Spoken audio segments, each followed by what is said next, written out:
ambaye alikuwa na kilio na maombolezo. Bwana waweza Mungu rehema, baada ya ibada hii ukampe roho ya furaha na amani, ukampe changamko. Asante kwa sababu tuanzapo Roho Mtakatifu uko pamoja nasi mahali hapa sasa, katika jina lako Bwana Yesu, amen. Ujumbe wetu ambao tunausikia jioni leo unasema mamlaka ya kung'oa asiyoyapanda baba. Mamlaka ya kung'oa asiyoyapanda baba. Yeremia sura ya kwanza na mstari ule wa 10. Yeremia sura ya kwanza na mstari ule wa 10. Angalia, nimekuweka leo juu ya mataifa na juu ya falme, ili kung'oa na kubomoa na kuharibu na kuangamiza, ili kujenga na kupanda. Bwana Yesu asifiwe. Neno hilo aliambiwa Yeremia, lakini si Yeremia tu. Roho Mtakatifu aliachilia neno hili libaki katika neno lake, katika maandiko yake, ili likamwezesha kila mmoja aliye mtu wa Mungu kujua mamlaka ambayo Bwana ameiweka juu yetu waaminio. Bwana Yesu asifiwe. Angalia, nimekuweka leo juu ya mataifa na juu ya falme, ili kung'oa na kubomoa na kuharibu na kuangamiza, ili kujenga na kupanda. Katika Biblia Mungu wetu anafananishwa pia na mkulima, kwa kuwa ndiye mwanzilishi wa kilimo. Baada ya kuumba mbingu na nchi, alipanda mimea mbalimbali katika bustani ya Eden. Alipanda viumbe hai, akawapanda Adamu na Hawa. Yeye alipanda viumbe katika bustani ile ya Eden. Kitabu kile cha Mwanzo sura ya 2 mstari wa 4 mpaka mstari wa 9. Kitabu cha Mwanzo sura ya 2 mstari ule wa 4 mpaka mstari wa 9. Hivi ndivyo vizazi vya mbingu na nchi zilipoumbwa siku ile Bwana Mungu alipoziumba mbingu na nchi. Hapakuwa na mche wa kondeni bado, wala mboga ya kondeni haijachipuka bado, kwa maana Bwana Mungu hajainyeshea nchi mvua, wala hapana mtu wa kuilima ardhi. Ukungu ukapanda katika nchi, ukatia maji juu ya uso wote wa ardhi. Bwana Mungu akamfanya mtu kwa mavumbi ya ardhi, akampulizia puani pumzi ya uhai, mtu akawa nafsi hai. Bwana Mungu akapanda, angalia neno hilo, Bwana Mungu akapanda bustani upande wa mashariki wa Eden, akamweka ndani yake huyo mtu aliyemfanya. Bwana Mungu akachipusha katika ardhi kila mti unaotamanika kwa macho na kufaa kwa kuliwa, na mti wa uzima katikati ya bustani, na mti wa ujuzi wa mema na mabaya. Bwana Mungu akapanda bustani. Bwana Mungu akachipua miche. Mungu katika neno lake anafananishwa na mkulima. Yeye ndio mkulima wa kwanza kabisa. Ndipo alipomweka Adamu na Hawa katika bustani, akamwambia aitunze. Mwanadamu naye akachukua kazi hiyo ya kulima. Yohana sura ya 15 na mstari wa 1. Kitabu cha Yohana Mtakatifu sura 15 mstari wa 1.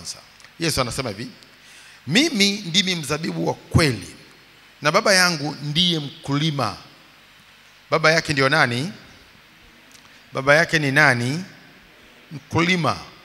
Mungu ndiye aliyeanza kuchipua mimea hii yote tunayoona leo, na sisi wanadamu katika kulima ni kama tu tumekuwa waendelezaji, lakini mwenye kupanda, mwenye kulima, mwenye kuumba, mwenye kuanzilisha ni Mungu. Sasa fuatilia vizuri, neno hili linahusiana sana na vitu vinavyopandwa. Nani anayepanda na anapanda nini? Bwana Yesu asifiwe. Sikiliza neno hili. Yeremia sura ya 2 mstari wa 29. Yeremia sura ya 2 na mstari ule wa 29. Maandiko hapo tunaangalia juu ya upandaji na kile ambacho kinaendelea katika maisha haya ya ukulima.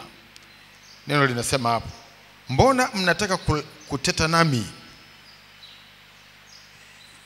Yeremia sura ya 2 mstari wa 29. Sorry, sio 29, itakuwa ni 21. Kuna makosa kidogo hapa yamefanyika. Sio 29, ni Yeremia sura 2 mstari ule wa 21. Nami nalikuwa nimekupanda mzabibu mwema sana, mbegu mzuri kabisa. Umegeukaje basi kuwa mche usiofaa wa mzabibu mwitu machoni pangu?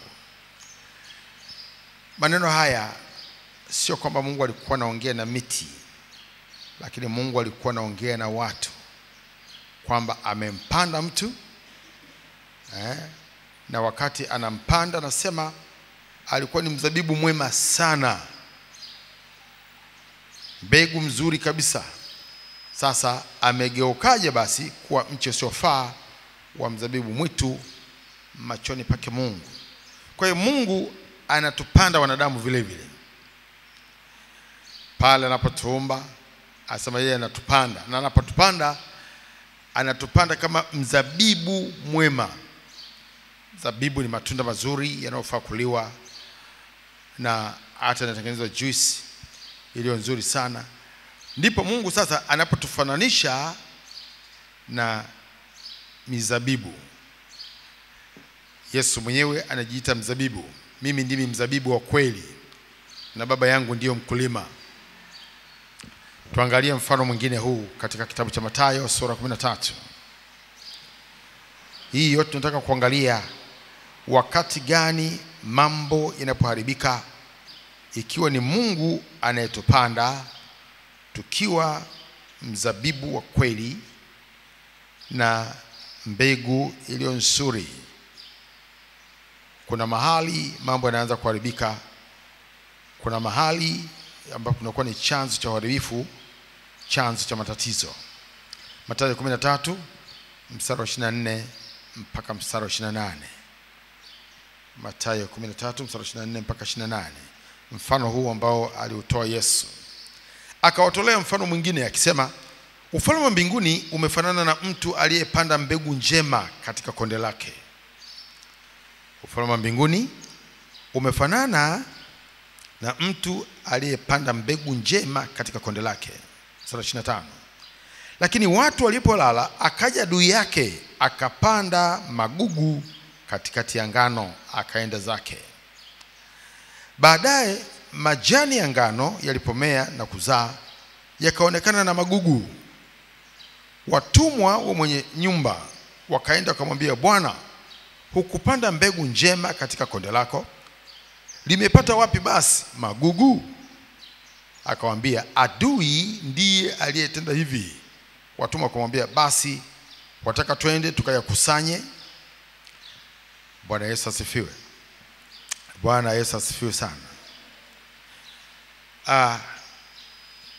Huu ni mfano ambao Yesu aliutoa. Yesu alikuwa anaongea sana kwa mifano na kufundisha kwa mifano, ili wapate kuelewa kwa urahisi, watu waweze kuelewa kwa urahisi sana yale ambayo alikuwa anakusudia.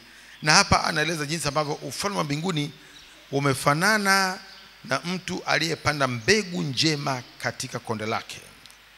Lakini baadaye ikaonekana lile konde ambalo lilikuwa limepandwa ngano, kuna magugu pamoja na ngano. Wakashangaa, magugu haya yametoka wapi wakati iliyokuwa imepandwa ni ngano? Kumbe watu walipokuwa wamelala, Watu walipokuwa wamelala, alikuja adui. Alipokuja adui, yeye ndiye aliyepanda magugu katikati ya ngano. Alafu akapanda ile magugu akaenda zake. Bwana Yesu asifiwe. Bwana Yesu asifiwe sana. Wanafunzi hawakuelewa huu mfano Yesu alikuwa na maana gani. Baadaye wakatafuta nafasi, wakamuomba awafafanulie.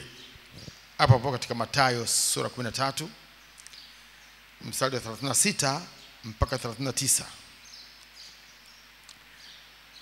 Hapo tunaweza kuona Yesu akifafanua mfano. Kisha Yesu akawaaga makutano, akaingia nyumbani. Wanafunzi wake wakamwendea wakasema, tufafanulie mfano wa magugu ya kondeni. Sura 37. Akajibu akasema, azipandaye zile mbegu njema ni mwana wa Adamu. Lile konde ni ulimwengu. Zile mbegu njema ni wana wa ufalme. Na yale magugu ni wana wa yule mwovu. Yule adui aliyepanda ni Ibilisi. Mavuno ni mwisho wa dunia, na wale wavunao ni malaika. Bwana Yesu asifiwe. Mungu hapa alikuwa anataka kutufundisha kwamba yeye anaweza akafanya jambo lililo zuri, jema kabisa. Na ndivyo Mungu afanyavyo. Hakuna wakati ambao Mungu anaanzisha jambo baya. Lakini katika yale mema mazuri ambayo Mungu anafanya, baadaye yanaonekana kuwa mabaya au yameharibika. Lakini kumbe yuko ambaye anakuja kuharibu. Yuko ambaye anakuja kupanda magugu katika shamba la ngano. Na alipofafanua akasema, adui ndiye aliyetenda hivi. Na anasema adui huyo aliyepanda hayo magugu ni Ibilisi. Bwana Yesu asifiwe. Bwana Yesu asifiwe. Nataka nikueleze kwamba kusudi la Mungu katika maisha yetu ni jema sana, ni zuri sana. Katika mambo yote ambayo Mungu alianzisha, nia yake ilikuwa ni njema sana, ilikuwa ni nzuri sana. Kusudi la Mungu katika maisha yetu ilikuwa ni jema sana. Tufanyike kuwa baraka katika kila eneo. Lakini yupo ambaye anakuja kupanda magugu. Na hapa anafafanua kwamba anayekuja kupanda magugu ni adui, ni Ibilisi. Lakini anasema yale magugu ni wana wa yule mwovu. Ni mapepo, nguvu za giza. Hao ndio wana wa yule mwovu. Wana wa yule mwovu. Hayo ndiyo magugu. Mwovu ni nani? Mwovu ni shetani mwenyewe. Watoto wake wanaopanda magugu ndio hao, mapepo na mawakala wake, wachawi na nani. Na hawa wanapanda haya magugu ili kuharibu. Watu watakuwa wamefunga ndoa vizuri, wanapendana, wanalo kusudi la kuishi maisha mazuri kabisa, wapate ustawi na mafanikio katika familia yao. Adui anakuja, anapanda magugu katikati ya ngano, katikati ya ndoa hiyo anapanda magugu. Sasa utaona jinsi ambavyo baada ya hapo shida zinaanza, ukorofi unaingia, mafarakano yanaingia, ugomvi unaingia, mambo mabaya yanaingia, na si ajabu ndoa hiyo ikavunjika. Watu hao wakaachana, kila mtu akaondoka na lwake.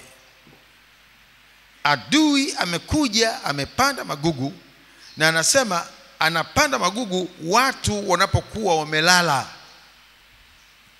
Maana kuna mtu ambaye atakubali magugu yapandwe katika shamba lake akiwa macho, atashughulika na huyo mtu. Lakini watu anapolala ndipo adui anapokuja. Lakini watu walipolala akaja adui yake, akapanda magugu katikati ya ngano, akaenda zake. Baadaye, sio siku ile ile, sio wakati ule ule, maandiko yanasema kwamba baadaye majani ya ngano yalipomea na kuzaa yakaonekana na magugu. Baadaye. Bwana Yesu asifiwe. Bwana Yesu asifiwe. Kwa hiyo adui yetu shetani, yeye ndiye ambaye anakuja kupanda magugu ndani ya maisha ya watu. Mtu huyu ambaye Mungu alimuumba na kumleta duniani kwa mfano wake na kwa sura yake, apate kustawi, amtukuze Mungu, amwabudu Mungu, amhimidi Bwana. Adui anakuja anapanda magugu, na yakishapandwa magugu, baadaye wakati ujao huko mbele unashangaa huyu mtu amekuaje? Ni nini kimefanyika hapa? Aidha tabia yake mtu yule inakuwa ni mbaya isiyofaa. Mtu yule anaanza kuwa na matatizo mengine tu ya kifamilia. Magonjwa yanaanza na shida zingine. Ni nini hili? Mbona mbegu iliyopandwa ilikuwa ni njema? Mbona mtu huyu alikuwa na afya njema? Mbona baba huyu alikuwa na tabia njema? Mbona mtoto huyu alikuwa na tabia njema? Ndiyo, watu walipolala, alikuja adui akapanda magugu katikati ya ngano, akaenda zake. Baadaye, sema baadaye, sema baadaye. Baadaye majani ya ngano yalipomea na kuzaa yakaonekana hayo magugu. Sasa shida itakuja kuonekana baadaye, na itakapoonekana wewe utaanza kuyaona yale magugu, utaanza kuona yanayoonekana wakati ule.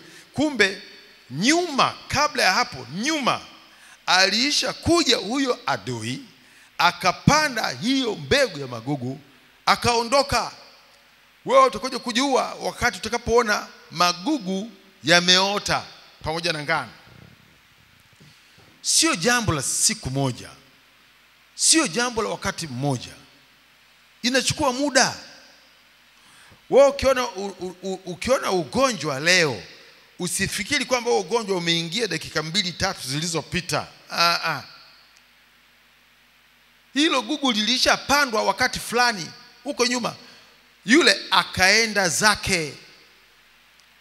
Magugu yatakapomea ndipo utakapoanza kushtuka sasa.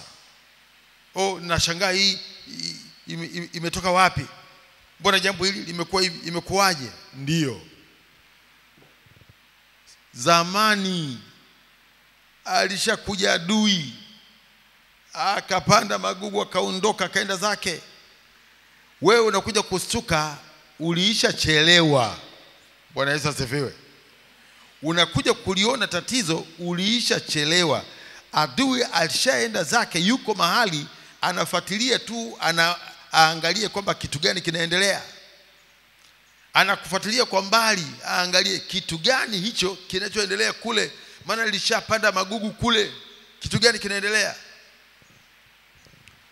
Matatizo tunayoona leo, maradhi na magonjwa tunayoona leo, ni matokeo ya magugu ambayo adui alipanda siku zilizopita.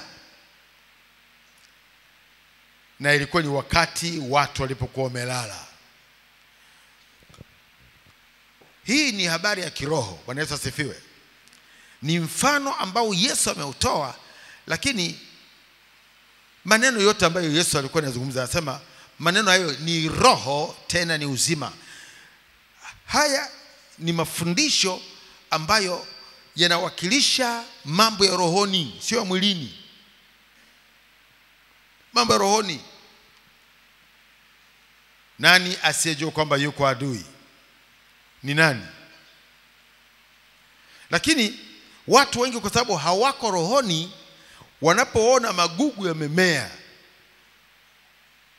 wanaanza kuleta mafarakano na vita vya mwilini. Wanaanza kushughulika na mtu wa mwilini. Tatizo haliko mwilini, tatizo linaanzia katika roho, linatoka katika roho. Magugu hayo yanapandwa katika roho, na anasema magugu yale ni wana wa yule mwovu. Magugu ni nani? Magugu hayo ni nani? Ni mwana wa yule mwovu.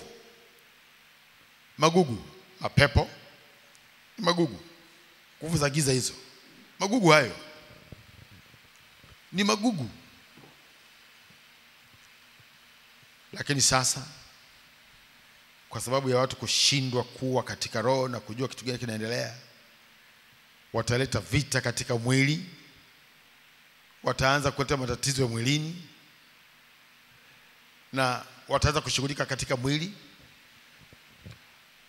Kama matatizo haya ni ya kiroho, hata utatuzi wake na majawabu yake na njia zake za kuondoa hayo magugu pia lazima ziwe ni njia za kiroho. Bwana Yesu asifiwe. Matatizo ya kiroho huwezi kuyatatua kwa kimwili, ni matatizo ya kiroho. Njia ya kuziondoa ni za kiroho, jinsi ya kushughulika nayo ni katika roho. Kwa hiyo Yesu anafafanua hapa, anasema azipandaye zile mbegu njema ni mwana wa Adamu. Mwana wa Adamu ni nani? Mwana wa Adamu ni nani? Ni Yesu. Lile konde ni ulimwengu. Mbegu njema ni wana wa ufalme. Wana wa ufalme ni nani? Wana wa ufalme ni watu wa Mungu. Na yale magugu ni wana wa yule mwovu. Na yule adui aliyepanda ni Ibilisi. Bwana Yesu asifiwe. Nataka nikwambie, shida unazoziona leo, matatizo tunayoona leo, chanzo chake ni rohoni. Chanzo chake ni magugu yaliyopandwa. Ni magugu yaliyopandwa katika konde la ngano, katikati ya shamba la ngano. Na magugu ni nguvu za giza. Magugu ni wana wa yule mwovu. Adui aliyepanda ni Ibilisi. Adui aliyepanda ni Shetani. Bwana Yesu asifiwe. Kwa hiyo kama Shetani amepanda wana, amepanda mbegu mbovu, amepanda magugu, aliyepanda ni Shetani. Mwanadamu unaweza kuyang'oa magugu aliyoyapanda Shetani? Mwanadamu unaweza kuyang'oa? Huwezi kuyang'oa, huwezi kuyaondoa. Bwana Yesu asifiwe. Tuangalie sasa kwamba ni magugu yamepandwa, na tunaambiwa magugu hayo ni wana wa yule mwovu, na aliyepanda ni Ibilisi. Na sasa kwa sababu yamepandwa hayo, yanaonekana sasa ni matatizo yameanza. Kuna mambo yamejiinua, yamejitokeza. Labda kuna udhaifu, kuna magonjwa, kuna shida imejitokeza katikati ya watu wawili, katika familia, katika ndoa. Magugu tayari yamepandwa, yameota, na tayari yako mambo yamejitokeza. Tunawezaje kushughulika na hayo magugu? Tunawezaje kushughulika sasa na haya ambayo yamepandwa na Ibilisi? Bwana Yesu asifiwe. Bwana Yesu asifiwe sana. Katika kitabu kile cha Mathayo sura ile ya 15 na mstari ule wa 13. Mathayo 15 mstari wa 13. Akajibu akasema, kila pando asilolipanda Baba yangu wa mbinguni litang'olewa. Bwana Yesu asifiwe. Huyo ni Yesu. Akajibu akasema, kila pando asilolipanda Baba yangu wa mbinguni litang'olewa. Baba huyu tumeweza kuona jinsi ambavyo yeye alipanda mbegu njema katika konde lake.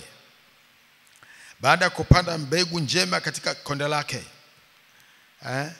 akamuumba huyu mtu, akamfanya huyu mwanadamu mwenye afya njema, akamfanya huyu mwanadamu mwenye akili zake timamu, akamfanya mwanadamu aliyekuwa amejawa na furaha, amejawa na amani.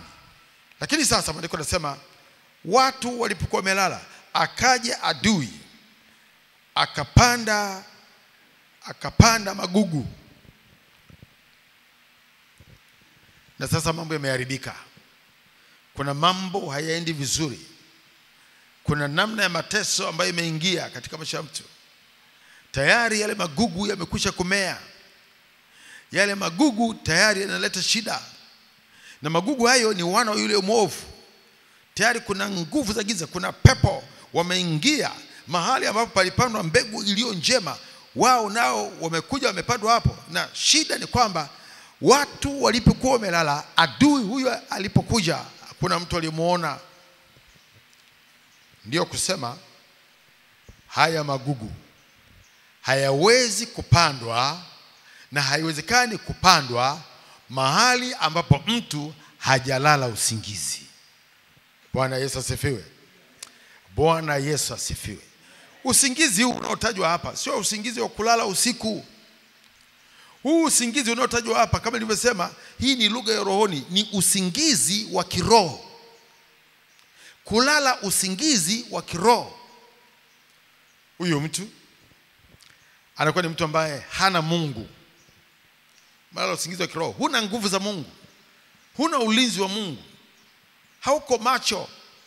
Si mtu ambaye umeshikamana na Bwana, si mtu ambaye unatembea na Bwana, na umelala usingizi wa kiroho. Hakuna kinachoendelea katika maisha yako, hakuna nguvu za kiroho. Sasa umelala usingizi, adui anakuja, anapanda magugu. Akishapanda magugu ni swala la muda tu. Muda si mrefu ujao utaanza kuona magugu hayo yamemea. Bwana Yesu asifiwe. Kwa hiyo usingizi wa kiroho unakuwa chanzo cha magugu kupandwa, unakuwa chanzo cha magugu kumea, mpaka wakati unakuja kustuka wewe ambaye ulikuwa umelala usingizi wa kiroho, ni baada ya kuona magugu yamemea katikati ya shamba la ngano. Ulishachelewa. Hatupaswi kulala usingizi wa kiroho. Tukilala usingizi wa kiroho, tunampa nafasi adui yetu Ibilisi, anakuja anapanda magugu ya kiroho katika maisha yako. Anapanda magugu ya kiroho katika nyumba yako. Anakuja anapanda magugu ya kiroho katika afya yako. Anakuja anapanda magugu ya kiroho katika ndoa yako, katika biashara yako na vitu vyako vingine vyote. Adui anapata nafasi ya kuja kupanda hayo magugu. Wewe utakuja kustuka magugu hayo yakishaota. Tayari kuna matatizo yameanza kujitokeza, kuna shida zimeanza kuinuka, kuna magonjwa yameanza kuinuka, kuna nguvu za giza zimeanza kujitokeza. Tayari magugu yalishamea. Ndipo unaanza kustuka sasa kwamba hii ni nini? Bwana Yesu asifiwe. Yule adui aliyepanda ni Ibilisi. Maandiko yanasema hivyo. Yesu akajibu akasema, kila pando asilolipanda Baba yangu wa mbinguni litang'olewa. Sasa hiyo tayari pando hilo limeshapandwa, limemea. Si kwamba Mungu anaruhusu. Mungu haruhusu wala hapendi kuona magugu yamemea katika maisha yetu. Ndipo sasa alipokuwa ameambiwa Yeremia katika mstari ule ambao umetuongoza katika somo letu, Yeremia 1 mstari ule 10. Angalia, nimekuweka leo juu ya mataifa na juu ya falme, ili kung'oa na kubomoa na kuharibu na kuangamiza, ili kujenga na kupanda katika jina la Yesu. Kwa hiyo Mungu amewaweka watu wake, amewapa mamlaka watu wake, amewaagiza watu wake kwamba popote pale mtakapokuwa hapo, alafu adui amepanda magugu, yamemea, na magugu yanasumbua watu, magugu yanatesa watu. Hata katika shamba ukiacha magugu yamee pamoja na mimea mingine, ujue hutavuna. Magugu yanazuia usawi, magugu yanazuia mafanikio. Huwezi kuvuna kitu na usitarajie kuvuna kitu katika shamba ambalo magugu yamesawi. Bwana akasema, angalia, nimekuweka leo juu ya mataifa, juu ya falme, ili kung'oa na kubomoa na kuharibu na kuangamiza, ili kujenga na kupanda katika jina la Yesu. Hata ufalme wa Mungu leo duniani unaweza kuona unalegalega ufalme wa Mungu leo, kwa sababu magugu yamekuwa ni mengi sana, zaidi ya ngano, na inakuwa ni vigumu sana kuiona leo ngano ikistawi wakati imezingirwa na magugu kila upande. Imezingirwa na magugu kila upande, na tunaambia kwamba yale magugu ni wana wa yule mwovu. Wana wa yule mwovu wametapakaa kila upande na kusababisha mashamba ya ngano yasipate ustawi. Kazi ya Mungu, ufalme wa Mungu usiwezi kusimama na kustawi kwa sababu ya magugu. Ndipo sasa Mungu anapowainua watu wake akasema, angalia, nimekuweka leo juu ya mataifa, juu ya falme, ili kung'oa hayo magugu, kung'oa kila pando ambalo halikupandwa na Baba yetu wa mbinguni. Bwana Yesu asifiwe. Kila pando asilolipanda Baba yangu wa mbinguni litang'olewa, na mamlaka ya kung'oa tunayo katika jina la Yesu. Katika Yeremia sio kung'oa tu, tunaambiwa ili kung'oa na kubomoa na kuharibu na kuangamiza, ili kujenga upya na kupanda upya mbegu zilizo njema katika jina la Yesu. Bwana Yesu asifiwe. Lakini sio hilo tu. Katika kitabu cha Zaburi 92, Zaburi ya 92 mstari wa 13 mpaka 14. Zaburi ya 92 mstari ule wa 13 mpaka mstari wa 14, maandiko nasema hapo, waliopandwa katika nyumba ya Bwana watastawi katika nyua za Mungu wetu. Watazaa matunda hadi wakati wa uzee. Watajaa utomvu, watakuwa na ubichi. Bwana Yesu asifiwe. Waliopandwa katika nyumba ya Bwana watastawi katika nyua za Mungu wetu. Waliopandwa katika nyumba za Bwana ni nani? Ni watu waliomwamini Kristo, watu waliotoa maisha yao kwa Yesu, watu waliompokea Kristo kuwa Bwana na Mwokozi wa maisha yao. Hao ni watu waliopandwa katika nyumba ya Bwana. Bwana Yesu asifiwe. Bwana Yesu asifiwe sana. Anasema hao watastawi katika nyua za Mungu wetu. Watazaa matunda hadi wakati wa uzee. Watajaa utomvu, watakuwa na ubichi. Haleluya.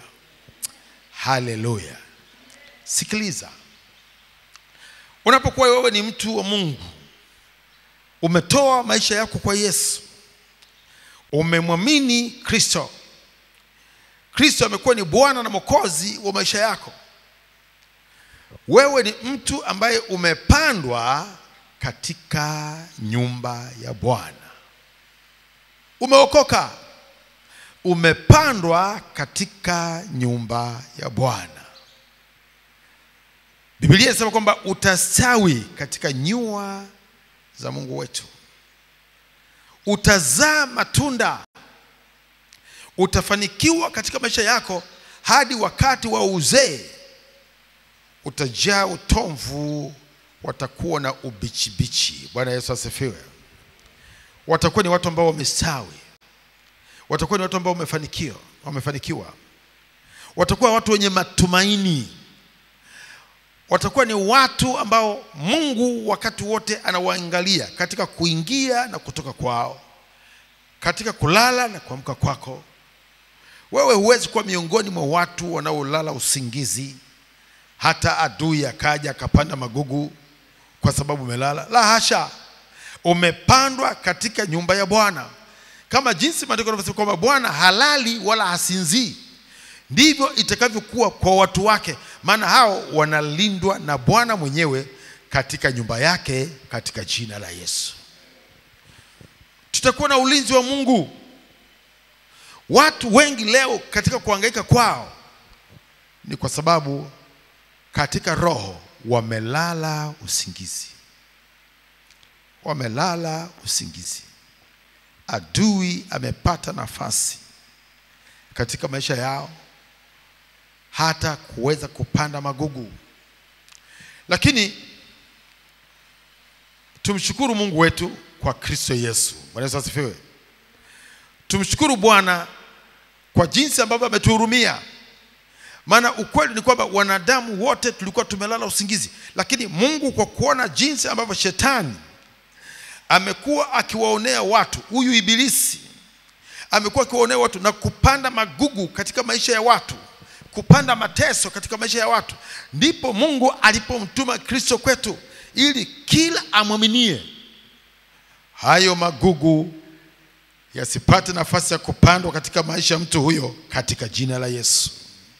Lakini sio hilo tu, tunahesabika kupandwa katika nyumba ya Bwana, na kwa sababu tumepandwa katika nyumba ya Bwana, kustawi ni fungu letu, kuzaa matunda ni fungu letu hata wakati wa uzee. Maana kwa sababu tutajaa utomvu, tutajaa ubichi. Bwana Yesu asifiwe. Bwana Yesu asifiwe. Lakini tunaweza kuona jinsi ambavyo watu wengi bado wako katika kurumikishwa. Fungu lile la mfano ule wa Yesu katika sura ya 13.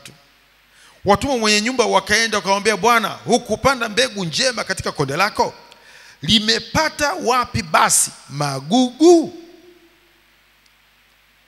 Si ulipanda mbegu njema? Sasa limepata wapi basi magugu? Akawaambia, adui ndiye aliyetenda hivi. Adui ndiye aliyekutenda hivyo.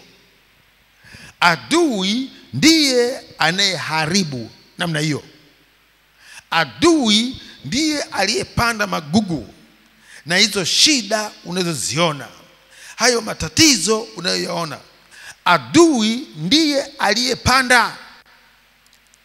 Kama unahitaji kuona magugu hayo yanang'olewa, magugu hayo yanatoweka, hakuna namna nyingine. Mwenye uwezo wa kuyang'oa magugu hayo ambayo adui ameyapanda, na Biblia inasema kwamba adui huyo ni ibilisi, na magugu hayo ni wana wa yule mwovu.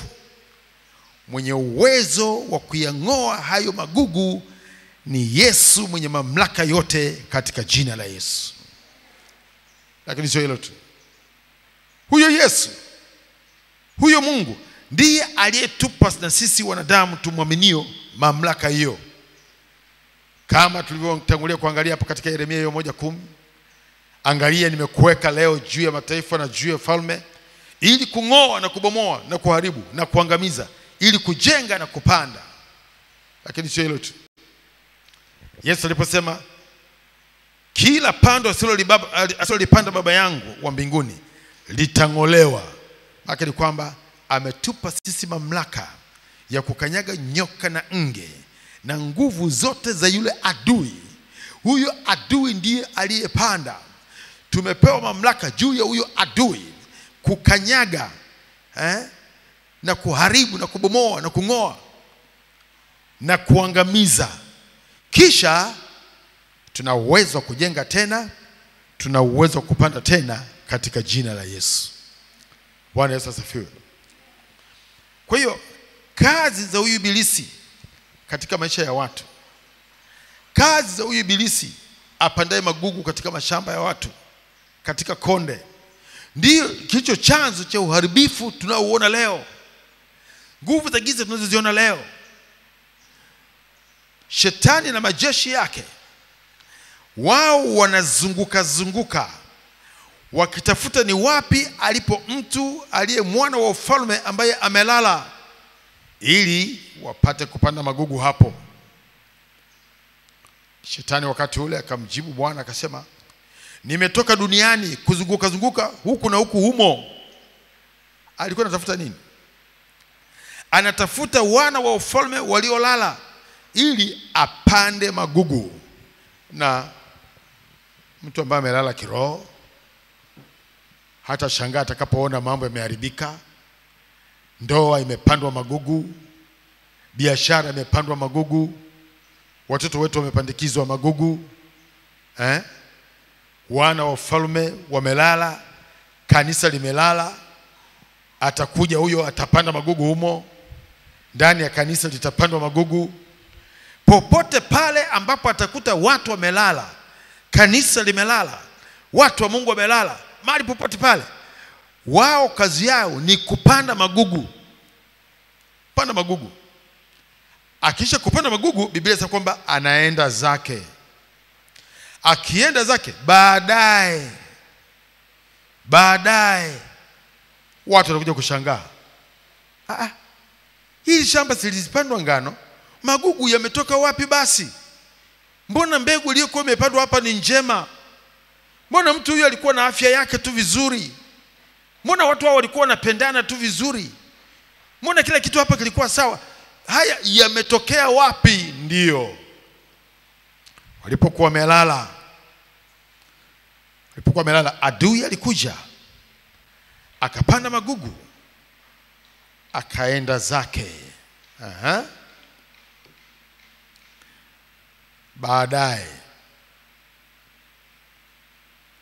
Baadaye ngano ilipomea na kuzaa, yakaonekana na magugu. Watumwa mwenye nyumba wakaenda wakamwambia Bwana, hukupanda mbegu njema katika konde lako, limepata wapi basi magugu? Akawaambia, adui ndiye aliyetenda hivi. Lakini ngoja nikwambie, Yesu Kristo alishatoa unabii. Ile katika Mathayo 15:13, ule ni unabii. Akajibu akasema, kila pando asilolipanda Baba yangu mbinguni litang'olewa. Bwana Yesu asifiwe. Kila pando asilolipanda Baba yangu mbinguni litang'olewa. Kwa jina la Yesu, pando lolote lile ambalo halikutokana na Mungu, ni adui alikuja akakuta watu wamelala hapo, na walipoyaona magugu hayo, kama watakuwa na imani, kama watakuwa ni watu wenye imani, wakarudi kwa Yesu kwenda kutafuta msaada, kwamba tulipokuwa tumelala adui alikuja akapanda magugu, na sasa magugu yamemea pamoja na ngano. Yesu anasema pando lolote lile asilolipanda Baba yake mbinguni, pando hilo lazima ling'olewe katika jina la Yesu. Haijalishi pando hilo lilipandwa lini, magugu hayo yako mangapi, yamesababisha uharibifu kiasi gani. Maandiko yanasema kwamba si tu kwamba tumepewa kung'oa na kubomoa na kuharibu au kuangamiza, lakini pia tumepewa uwezo wa kujenga tena na kupanda tena kwa jina la Yesu, Bwana wetu. Amen. Jioni ya leo, tatizo lolote lilo nalo, hayo ni magugu ambayo adui, wana wa uovu wamepanda kwako. Shida yote ile ni magugu ambayo yamepandwa kwako, na hakuna mwingine mwenye uwezo wa kuyang'oa hayo magugu na kuyaangamiza na kuyaharibu isipokuwa ni Yesu Kristo. Amen. Yeye ndiye ambaye ana uwezo kuyang'oa, ana uwezo kuyabomoa, ana uwezo kuharibu na kuangamiza kabisa magugu ya kila namna. Na pepo wanafahamu, maana walipokuwa wanamuona mapema walikuwa wanalia, sema, je, tunakujua nani, mwana wa Mungu? Je, umekuja kutuangamiza kabla ya muhula wetu? Wanajua yeye ndio mwenye mamlaka, ndio maana mamlaka hiyo ametupatia sisi watu wake. Sasa maana anasema kama Baba alivyonituma mimi nami nawapeleka ninyi. Mamlaka hiyo tunayo. Nataka nikwambie jioni ya leo, ukiliamini neno hili, hakuna gugu ambalo lina uwezo wa kukatalia mbele za Yesu katika jina la Yesu. Hakuna gugu lolote lile ambalo lina uwezo, lina nguvu kinyume na nguvu za Yesu katika jina la Yesu. Iwe ni ugonjwa, liwe ni tatizo, iwe ni uchawi, iwe ni uganga, iwe ni laana, eneo lolote lile la mateso unalolijua, ni kwa sababu tu upungufu wa imani yetu, ni kwa sababu ya upungufu wa imani zetu. Lakini mimi ninakuhakikishia, hakuna gugu ambalo haliwezi kung'olewa kwa jina la Yesu. Halipo. Maana magugu hayo, maandiko yanasema kwamba ni wana wa uovu, ni mapepo. Hata kama ingekuwa ni ibilisi mwenyewe, hawezi kumkatalia Yesu kwa mamlaka aliyonayo katika jina la Yesu. Zaidi sana wana wa uovu, kwamba ni mawakala, kwamba ni mapepo, ni majini, ni uchawi, ni nguvu za giza. Kwa jina la Yesu na kuhakikishia, liamini neno hili, hakuna gugu ambalo lina uwezo wa kukaa mahali ambapo Yesu anaamuru magugu hayo yang'olewe. Pando lolote lile ambalo likutokana na Baba ling'olewe. Lazima pando hilo ling'olewe, lazima pando hilo liharibiwe. Lakini pia ni muhimu sana kuhakikisha kwamba umepandwa katika nyumba ya Bwana. Maana tumeona jinsi ambavyo maandiko yanasema waliopandwa katika nyumba ya Bwana watastawi katika nyua za Mungu wetu. Kama hujapandwa katika nyumba ya Bwana, wewe ni kama mtu unayehesabika kwamba umelala usingizi, uko offline. Ukiwa offline, huwezi kumzuia adui, huwezi kumdhibiti adui wakati uko nje. Uwe umepandwa katika nyumba ya Bwana, mahali utakapokuwa salama. Maana yeye Bwana halali wala hasinzii, na wale walioko nyumbani mwake wanakuwa salama. Lakini hata ikiwa magugu yameng'olewa kwako leo, lakini haujapandwa katika nyumba ya Bwana, uko nje ya nyumba ya Bwana, bado unaendelea kulala usingizi, wana wa uovu watakuja tu, uharibifu wao utakurudia tu. Ndio maana mahali pengine maandiko yanasema kwamba pepo mchafu amtokapo mtu, huenda akitafuta mahali pa kupumzika asipate. Kitabu kile cha Mathayo sura ya 12 mstari wa 43 mpaka mstari wa 45. Mathayo 12 mstari wa 43 mpaka 45. Pepo mchafu amtokapo mtu hupitia mahali pasipo maji, akitafuta mahali pa kupumzika asipate. Alafu usema, nitarudi nyumbani kwangu nilikotoka. Hata akija aiona tupu, imefagiwa na kupambwa, bado mtu huyo amelala.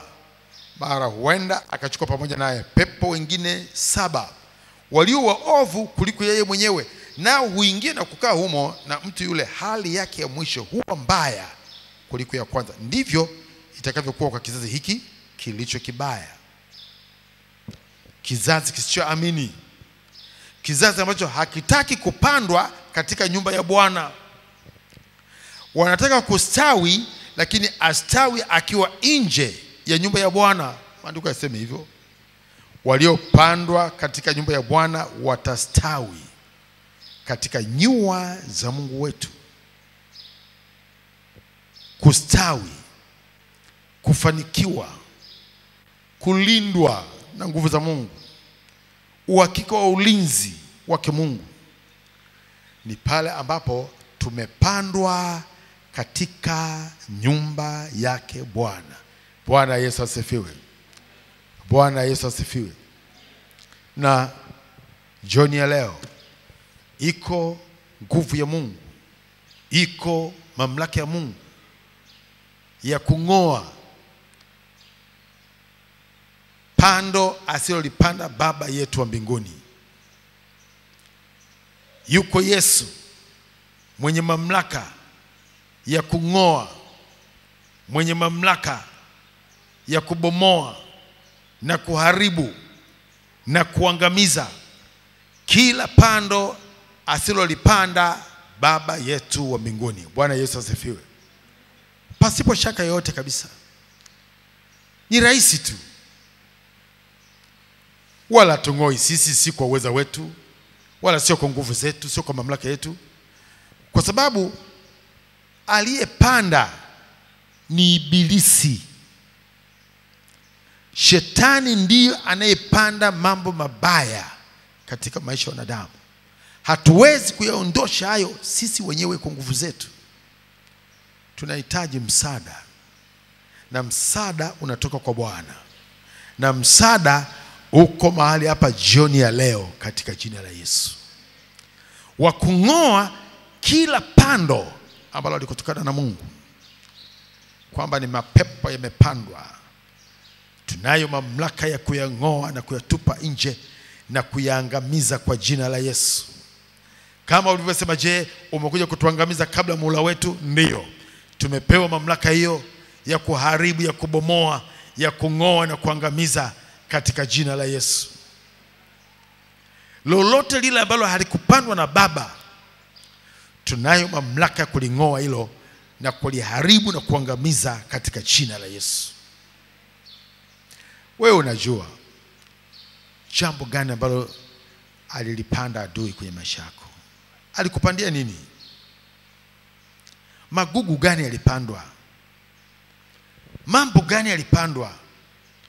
Ndugu yangu, hayo yamepandwa, usingeyaona, lakini kuna wakati yalipandwa katika maisha yako hukujua, mpaka yenyewe nayo yameota pamoja na ngano, ndio unakuja kusuka kwamba haya nayo yametoka wapi? Yalipandwa, lazima yang'olewe hayo. Yasipong'olewa yataendelea kukaa katika maisha yako, utaendelea kuyaona, yataendelea kukutumikisha. Lazima yang'olewe katika jina la Yesu. Bwana Yesu asifiwe. Yaondoke, lazima yaondoke kwa jina la Yesu. Lazima yang'olewe. Yasipong'olewa yakiendelea kukaa pamoja na wewe, yakiendelea kukaa ndani yako, mateso hayo yataendelea. Yataendelea. Hayatoki kwa kulalamika, hayatoki kwa kunungunika, hayatoki kwa njia nyingine yote ile. Bwana ametueleza maana ya mfano huu kwamba ni nini. Ametueleza jinsi ambavyo magugu hayo ni wale wana wa uovu. Yule adui aliyepanda tumeambiwa kwamba ni Ibilisi. Unasubiri nini? Lazima yang'olewe. Yeye ndiye ambaye anapanda hata mambo ya uovu katika maisha yetu. Anayepanda ni Ibilisi. Unajua hivyo? Ng'oa kwa jina la Yesu, tena haribu na kuangamiza katika jina la Yesu. Bwana Yesu asifiwe. Lazima kwanza mtu mwenyewe akatae. Kama mtu mwenyewe bado hajafika mahali akachukia na kukataa na kung'oa, maana kuna vitu vingine wakati kung'oa vinaumiza.